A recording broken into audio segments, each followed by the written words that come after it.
کہ ملی اتحاد کی ضرورت ہے، تو آپ سمجھتے ہیں کہ یہ اتحاد جس ملک میں اتنے فرقے ہوں، اتنے مسلک ہوں، اتنی چیزیں ہوں، تو وہاں کسی نقطے پہ اتحاد کیا ممکن ہے؟ نہیں دیکھیں جی، یہ تو اسلام کی الحمدللہ اللہ تبارک و تعالیٰ نے خصوصی طور پر خاصیت رکھی ہے کہ اگر مسلمان بنیادی فروعی مسائل کو چھوڑ کر اعتقادی مسائل پر اگر ایک ہو جائیں تو یقیناً اللہ تعالیٰ اعتقادی مسائل آپ بتا سکتے ہیں کون سے جس پہ ایک ہو جا سکتے ہیں؟ کم از کم 7 مسائل تو بنیادی ہیں نا، آمنت باللہ و ملائکتہ و کتبہ، آپ کم از کم ان بنیادی عقائد کو تو مانیں۔ بالکل ٹھیک ہے۔ اس کے علاوہ ان کے ذیل کے اندر کوئی فروعی اگر معاملات ہیں تو آپ ان کو اکثر چھوڑیں، یعنی فروعی معاملات کو چھوڑ کر آپ بنیادی اعتقاد کی طرف تو رہیں، اور بنیادی اعتقاد پر اگر ہم مکمل طور پر اتحاد کر لیں تو یقیناً کامیابی ہمارے قدموں کو چومے گی۔ یہ وقت گزرا ہے ہمارے ساتھ، تاریخ میں 1973 کے اندر اتحاد ہوا،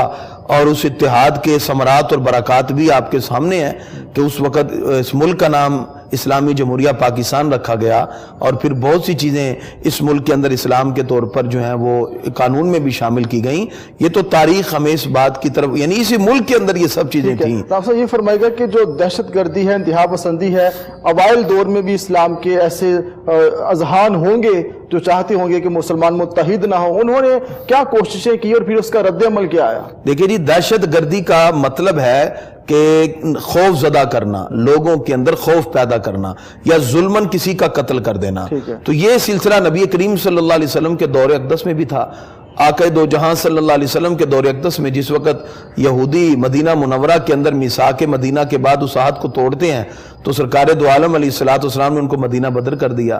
مدینہ شریف سے نکال دیا، اور پھر ان لوگوں کے نکال دے جانے کے بعد ان کی سازشیں رہیں جس کی بنیاد پر بہت سے غزوات بھی ہوئے، لیکن آقا دو جہاں صلی اللہ تعالی علیہ وسلم نے جس تعلیمات اسلامی کی بنیاد مدینہ منورہ میں رکھی وہ خشت اول تھی، جس کی بنیاد کے ثمرات آج تک ہم تک منتقل ہوئے ہیں۔ تو اس کے لیے ایک مضبوط عمل تیار کرنے کی ضرورت ہے۔ سرکار دو عالم علیہ بھی اٹھے تھے، خوارج بھی اٹھے، تو نبی کریم صلی اللہ تعالی وسلم کے ظاہری دنیا سے وصال کے بعد آدھے صحابہ کے اندر جب خارجیوں نے اپنے سر اٹھائے تو مولا علی نے سخت سزائیں دیں، یعنی ایسے لوگوں کو جب عبرت ناک سزا دی جاتی ہے تو خود بخود لوگ راہ راست پہ آ جاتے ہیں۔ آپ دیکھ لیجئے کہ ہمارے جنرل راحیل شریف صاحب نے جس وقت اچھا قدم اٹھایا ہے تو بہت سے لوگ ایسے بھی تھے کہ جو اس دہشت گردی کی آڑ کے اندر بہت سے لوگوں کا ناحق خون بہا چکے تھے، لیکن اب آپ کے قدم اٹھانے سے ہمارے ملک کے اندر الحمدللہ امن اور بہتری آ گئی۔ تو یہ اصل میں دہشت گردی کا لفظ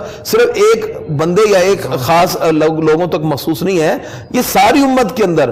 ایسے افراد، یعنی آپ کچھ دیکھتے ہیں لوگ ایسے ہیں جو اپنے مذہبی مقاصد کے لیے آج ہمارے معاشرے کے اندر اس دہشت گردی کا سہارا لیتے ہیں اور حکومت وقت کو چیلنج کرتے ہیں۔ کچھ سیاسی لوگ ہیں جو انتہائی جو ہے لوز ٹاکنگ استعمال کرتے ہوئے معاشرے کے اندر ایک بد امنی کی فضا پیدا کرنے کی کوشش کرتے ہیں، لوگ معاشی اور معاشرتی طور پر ڈی ویلیو ہو جاتے ہیں۔ اس کے لیے یہی ضرورت ہے کہ دہشت گردی کے جتنے بھی ریسورس ہیں، اسباب ہیں، ان سب کو قطع کیا جائے اور حکومت کوئی ایسی ٹھوس حکمت عملی تیار کرے جس کی بنیاد پر ایسے تمام عناصر کو روکا جا سکے۔